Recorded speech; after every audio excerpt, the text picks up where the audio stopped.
trying to get back on track. So what do you do if you get off track, right? So, this whole COVID-19 thing is kind of put kind of everybody out of the spin, right? They're not in their normal mojo where they're getting up, they're getting ready, they're going to work, they're doing stuff. Right now they're home. I mean, in your jammies till like, getting stuff done on the computer till 1 o'clock in the afternoon, right?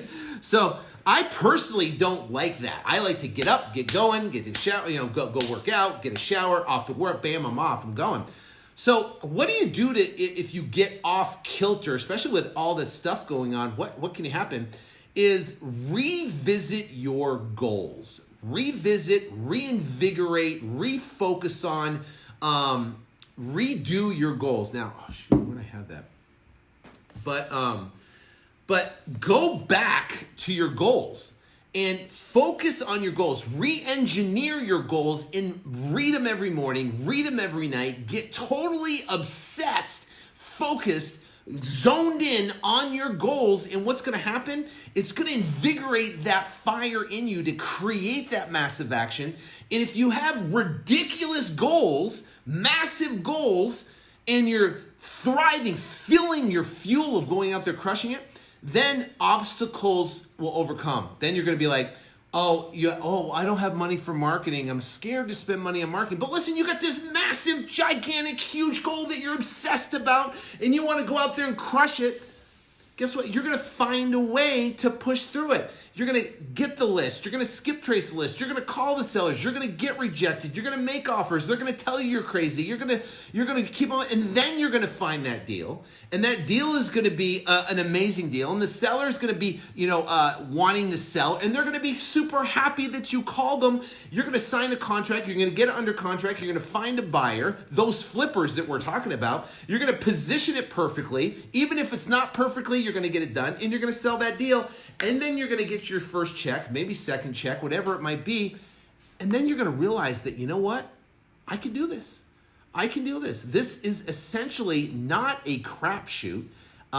It's a business. It's a business that every one of you, if we were sitting, let's say we're sitting by, we're just sitting around and we're hanging out in my office, or there's a restaurant down here that's closed, of course.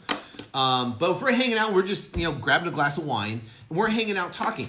There is not one excuse that you could give me of why you cannot do this. I hear them all. There's not one excuse, right? No, if you have escape plan, you don't need remote millions. Go ahead and stay in that, because I teach, in escape plan, I teach the whole model. I teach local wholesaling and I teach remote wholesaling in escape plan. That's why it's significantly more expensive. And that's a long course. That's like an 7-week course inside there. So the bottom line is focus on a goal, a huge goal you want. It will push you through any specific obstacles, because that drive of what you want to accomplish, you got to have an element of faith inside you. And I want to tell you, and I've told this story before. Maybe you haven't heard it before, but I want to share this story with you. I read the Bible every single morning. I think it's a great thing. It's probably the best success book. It depends whatever your religion is. I'm not trying to whatever.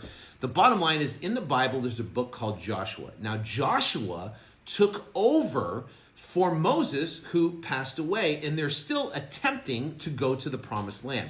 Now, listen to the story, because it ties action and faith together in what it can do for you in your life. People don't want to take action without absolute assurance, right? So you want to be able to have, you got to have that element of faith, and how that ties in is incredibly important. So anyways, Joshua in the Bible now is the leader of the Israelites and has to take them to the promised land. Here's the problem. They have the Jordan River that's in between them. Now, the time of year, the Jordan River is literally flowing. It's like overflowing. It's this big flowing river. So let's picture this. You have all these Israelites, and you have Joshua, and then you have him going to the leaders. He said, First off, God came down and said, Joshua, you're going to be the leader of the Israelites. You're going to bring them to the promised land. And Joshua, first off, he doubted himself. He didn't think he could do it. He didn't think he had what it took. And he argued with God and said, I don't think I'm the right person. Maybe there should be someone else. Now, have you ever felt like that before? Have you ever, see, I'm telling you right now, you have what it takes to be successful.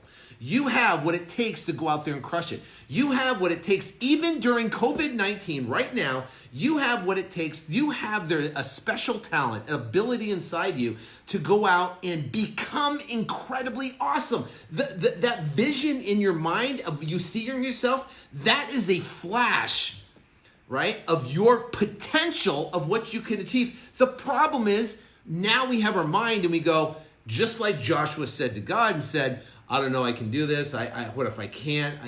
All this type of stuff. So what happens is God's like, listen, just do it, right? And you kind of need someone in your face sometimes to say, just do it. Stop, think about it, contemplate, consider, evaluate, getting everything all set up. Just take action. So essentially what happens is in this story in the Bible, Joshua, is that he says, fine, okay, I'm going to do it. And basically, you know what happens? He turns around and he tells the leaders of Israelite there, tells the leaders to step into the Jordan River, and move forward, right, to the promised land. So now picture this. You're sitting there, you're at the edge of the Jordan River, and you got this guy Joshua. It's telling you to step into it, but if you step into it, you're going to die. It's going to sweep you away. You're going to die, right? Well, what do? They have faith. And here's what happened. These leaders stepped into the Jordan River. They stepped in the Jordan River, and you know what happened? A miracle. Right? A miracle where, boom, the wind came and blew up a wall of water and it opened up a pathway, right? And the ground was dry and opened up to the promised land. So what's the moral of the story? What's the moral of the story? The moral of the story is this, is that they had to take action before their miracle happened. They had to take action before the miracle happened. That's it.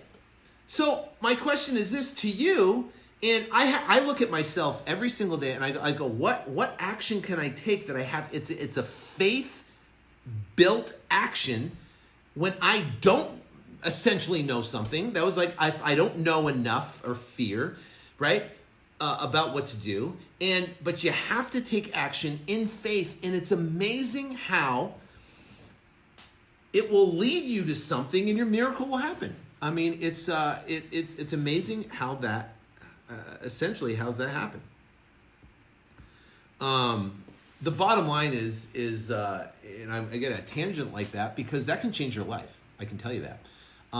If you don't doubt yourself, I doubt myself. I just have to pivot. Right? Instead of just dwelling on how bad I suck, I have to focus on everything that's going great. Everybody does it. We all have this mental battle that we go through